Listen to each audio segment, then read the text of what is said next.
Hey, it's Mark watching MTC Media. I, I've been put in an unusual situation here where I'm going to defend James Franklin for the stuff that happened at Maryland. So generally, I would say, hey man, that was kind of not necessary. But there are things and conditions that, to me, justifies what James Franklin did. And we're going to start with something that he said at his press conference, which is, I had in my threes, and he's playing his ones, still trying to score. And that, I will say, if I have in my threes, not my twos, if I have my threes, and you have in your ones, I'm not necessarily saying I want to throw the ball, whatever the case may be, but I'm certainly, if I do, not going to expect to hear you complain. Absolutely, positively not. And I don't think that James Franklin was lying. You know, Penn State had in their threes and Maryland had in their ones. And he ran his regular offense with his threes and Maryland had in their ones. So I will defend Franklin on that. I will defend him on that. Because if you're conceding now, if you had in your threes and I had in my threes, or I'm conceding the game to you and I bring in my threes and you keep your ones out there and you're just chucking it all over, that's a little bit different. Like Jimmy Johnson and them used to do at Miami. That's completely different. But, you know, when I have in my threes and you have in your ones, and then you want to complain that I'm calling regular plays with my threes against your ones, you lose me. You lose me on that. The second thing I will say, and another reason why I will defend James Franklin, is some of the talk that happened, and people just conveniently forget things.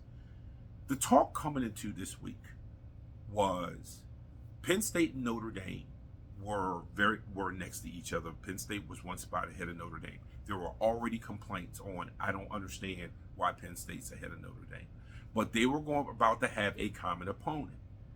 Penn State went out to USC earlier this year and beat USC in overtime. Notre Dame was heading out to USC on Saturday. And there was already talk about there being a comparison. Maybe that's the way Notre Dame passes Penn State. If they have this impressive win over USC at USC, whereas Penn State needed overtime to beat USC, that could be a difference maker. So now James Franklin's like, okay, I can't go back and replay the USC game.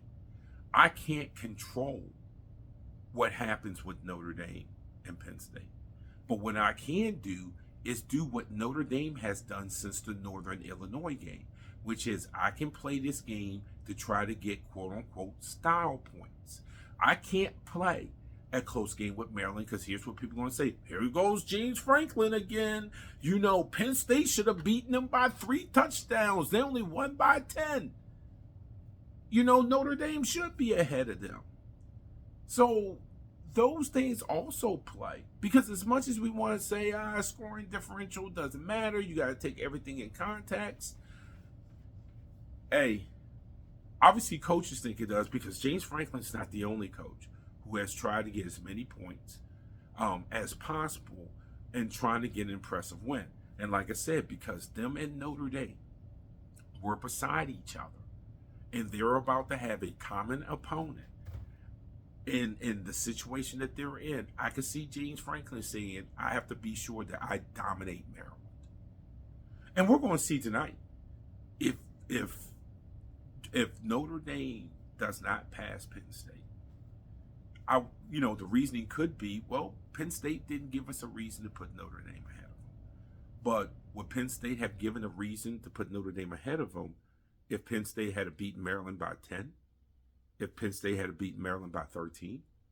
And then Notre Dame goes out to USC and wins by 2 touchdowns? Where when you went to USC, it took you overtime?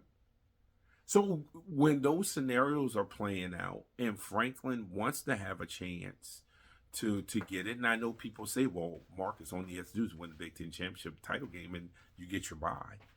But you want to have as many possibilities as possible to host the first round game. So if they lose to Oregon, that he wants to have a bye.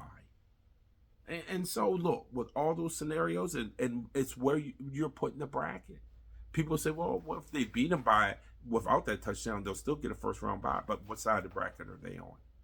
Where's their potential second game at? All of those things matter. They all matter. And so that's why I thought that Loxley, and if I was on Loxley's end, I'd been pissed too. I'm not gonna lie to you. I'd been mad if I was on Loxley's end. But I could see why James Franklin did what he did, especially when the committee has a lot of it subjective. So, Marcus Washington, MTC Media.